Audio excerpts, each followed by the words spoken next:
Bonjour à tous, aujourd'hui une vidéo où je vous présente le matériel vidéo que j'utilise en 2024. Vous avez fait un post sur Instagram avec une photo pour dire que je vous ferai une vidéo sur le matériel que j'utilise. La vidéo, elle arrive, elle est là. Donc il y aura plusieurs étapes. Il y aura la partie où je vais vous présenter les caméras que j'utilise. Il y aura la partie où je vais vous montrer les drones que j'utilise, pourquoi j'ai plusieurs drones différents, pourquoi ils vont me servir. Au niveau des caméras, c'est pareil, je vais vous expliquer pourquoi j'ai fait ce choix au niveau des caméras. Donc c'est parti, on commence. Première caméra, le Sony A7S III.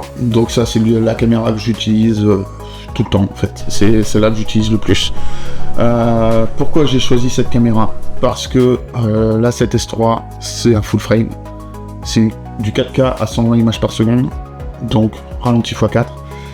Les ISO, la montée en ISO c'est une tuerie. On a un double ISO natif, 640 ISO, 12800 ISO en S-Log 3, donc en profil très plat.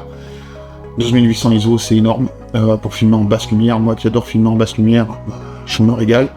J'avais un GH5 avant et faut avouer qu'en basse lumière c'était pas ça, c'était du micro 4 tiers, donc c'était très compliqué de filmer en basse lumière. Avec lui, pas de problème, ça, la 7S3 ça voit mieux que moi dans le noir, hein, donc c'est le top. La montée en ISO elle est folle. En stabilisateur, j'ai choisi un RS3 Pro. Le RS3 Pro, c'est pareil, c'est une tuerie, hein, ça stabilise de fou, c'est souple, c'est pas léger, c'est assez lourd, c'est un setup qui est assez lourd hein, quand même quand il y a la 7S3 dessus. Par contre c'est le top, quoi. On arrive à faire des plans géniaux, bien propres. J'ai choisi plusieurs objectifs aussi pour les caméras. Donc le 24 mm, le Sigma 24 mm, c'est celui que j'utilise le plus souvent.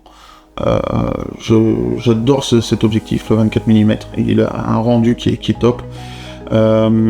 J'ai 4 objectifs en tout. Donc j'ai le 24 mm, j'ai le Tamron 35 mm en macro.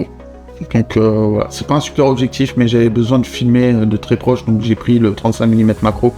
C'est pas génial, hein, mais il y a nettement mieux. Mais bon, ça fait le taf, quoi. Hein, pour filmer très proche, faut pas bouger trop vite parce que la mise au point est compliquée. J'ai un Sony 85 mm f1.8, donc ça, pareil, très bonne qualité.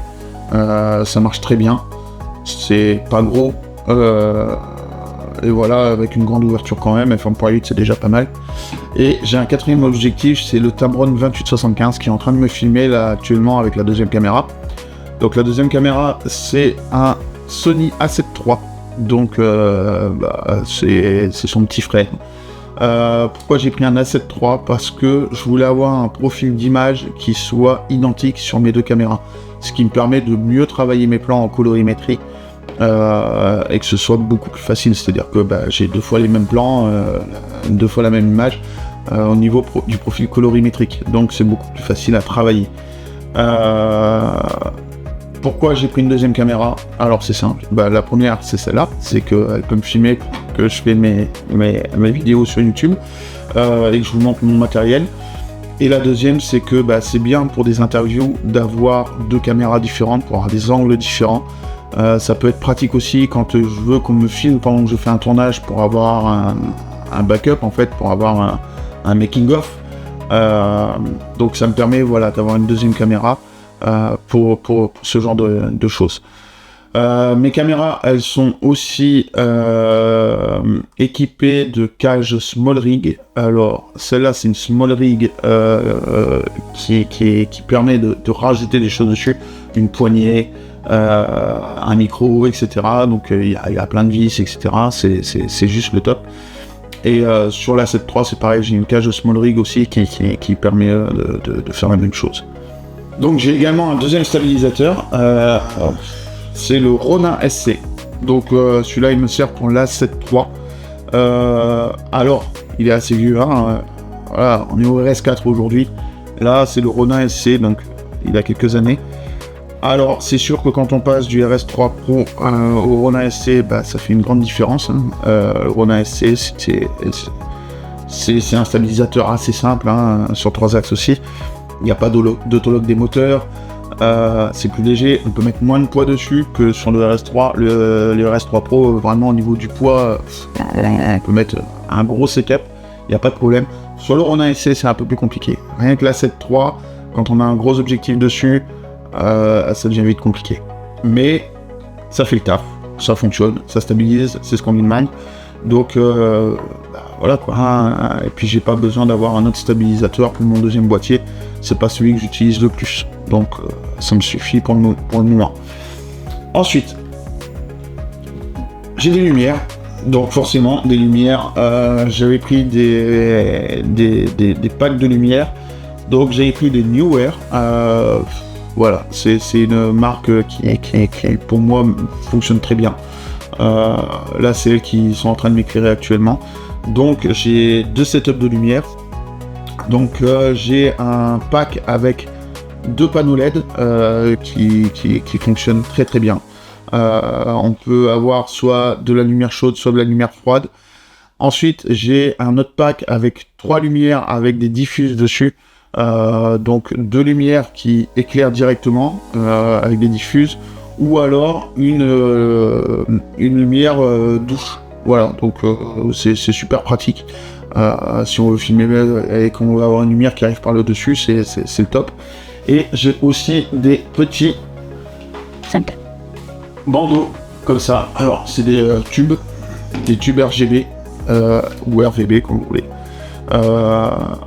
Voilà, donc ça c'est le top pour avoir une lumière d'ambiance, pour pouvoir avoir un éclairage qui change un petit peu. Donc j'en ai 3 des comme ça, sur lesquels on peut mettre des trépieds. Ça marche assez bien, hein. Ça éclaire bien. Il y en a une derrière là qui m'éclaire. Voilà, donc ça c'est cool. Ça c'est cool, c'est pas excessif, hein. Je sais plus le prix. Je sais même plus quelle marque c'est. Voilà, donc voilà, c'est pas excessif, ça marche bien, c'est aimanté.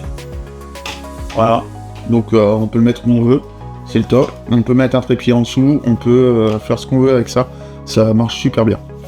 On va passer à la partie drone. Donc la partie drone, j'en ai plusieurs. J'ai un drone stabilisé, un Mavic 2 Pro. Donc le voilà. Donc le voilà, le Mavic 2 Pro. Alors, c'est un drone qui est pas récent, hein. Vous avez les Mavic 3 Pro qui sont sortis dernièrement. Le Mavic 2 Pro, c'est une bonne qualité d'image, ça fonctionne très très bien pour ce que moi j'en fais. Voilà, donc ça me permet de faire des plans stabilisés, des plans en hauteur, hein, pour avoir des points de vue différents. Voilà, j'ai fait quelques vidéos sur ma chaîne YouTube que vous pouvez voir, hein. Il y en a une qui s'appelle le Stormbreaker. Alors, vous verrez que ça a été fait dans le Verdon. Voilà, ça me permet vraiment d'avoir des plans qui changent un petit peu. Bon, il y a un petit moment qu'il n'a pas servi celui-là. Je fais plus de FPV que de stabiliser. Mais voilà, ça me sert toujours et c'est super pratique d'avoir ça. Donc le Mavic 2 Pro. On va passer au drone FPV. Alors en drone FPV, j'ai celui-là. C'est un Stormbreaker 5 pouces. Alors c'est un drone qui me permet d'avoir des plans, par exemple en montagne, des plans qui vont assez vite. Je filme pas proche des personnes avec ça parce que les hélices sont pas protégées, mais ça permet vraiment d'avoir des plans de fou avec ça. On met une GoPro dessus ou alors on filme avec le système O3 qu'il y a dedans qui enregistre directement les images. Alors la qualité, c'est pas une GoPro, mais ça fait bien le taf. Donc voilà, le Stormbreaker en 5 pouces qui pour moi fonctionne très très bien. Deuxième petit drone, un Cineroop. Le Protect 35, pareil, avec un système O3, on peut également y mettre une GoPro dessus. Ça va me permettre d'avoir des plans où je vais voler en intérieur, où je peux voler près des personnes, parce que c'est protégé. Donc du coup, je peux pas blesser quelqu'un avec les hélices. Donc ça, c'est super bien. C'est pas dangereux, quoi. C'est super souple, ça marche très très bien, le Protect 35. Je vous le conseille si vous voulez faire du FPV en Cineroop, en proxy, etc. C'est vraiment un très bon drone. Celui-là, il est en 4S, mais il a déjà pas mal de patates. Et très facile à piloter, super souple, vraiment, c'est impressionnant. Voilà, le Protect 35. Ensuite, j'ai 2 autres drones qui me servent principalement... Alors, je fais un peu de tout avec, hein. C'est vrai que à la base, il n'est pas fait pour ça, ce drone, mais j'arrive à faire un petit peu de tout avec. Ce drone, c'est ça, le DJI Avatar. Donc en fait, bah, j'en ai même deux. J'ai deux DJI Avatar. Donc ça, pareil, c'est un drone, c'est tout petit. Ça filme avec le O3. Alors je mets pas de GoPro dessus parce que c'est quand même pas super puissant comme drone. Mais pareil, en fait, c'est un drone qui est très costaud. Voilà, on peut pas blesser quelqu'un, on peut voler très proche des personnes. J'arrive à faire des trucs assez fous avec, c'est-à-dire que j'arrive à voler quand même en montagne avec. L'avantage, c'est que c'est rempli de sécurité. C'est-à-dire que, bah, ce qui m'est arrivé il y a pas longtemps, je fais un vol, je vais essayer de vous mettre les images si je peux. Je fais un vol et en fait, je fais pas trop, je fais pas gaffe. Et je suis une ligne de rocher. Et en descendant, et en fait je me trompe de rocher et je passe derrière des rochers, je perds le signal complètement. Et là le drone s'est arrêté tout de suite et il est revenu et il s'est posé là où il avait décollé. Donc vraiment super, sinon j'aurais perdu le drone. Donc voilà, l'Avatar, j'ai fait quelques vidéos déjà avec aussi sur ma chaîne, si vous voulez aller voir. J'en profite d'ailleurs, comme je parle de ma chaîne, si cette vidéo elle vous plaît, n'hésitez pas à vous abonner. Moi, ça me permet d'avoir du monde sur ma chaîne et d'avoir plus de visibilité et de mettre un bouton et de mettre un j'aime sur la vidéo. Donc, ce serait plutôt cool, ce serait sympa. Voilà, en plus c'est gratuit, donc n'hésitez pas. On continue. Ça, c'est une caméra que je me sers pas trop. Faudrait que j'apprenne vraiment à l'utiliser. C'est compliqué. Honnêtement, c'est compliqué. Et il faut que je m'y mette, quoi, parce que c'est vrai que ça permet de faire des trucs super. Moi je l'ai acheté parce que je me suis dit que ça pourrait toujours me servir. C'est une Insta360 X3. Voilà, donc faudrait vraiment que j'apprenne à monter avec ce genre de vidéo. C'est du temps, hein, c'est du temps. Et c'est vrai que du temps, j'en ai pas forcément. Mais il faudrait que je m'y mette parce que c'est vrai qu'on peut faire des trucs géniaux avec ça.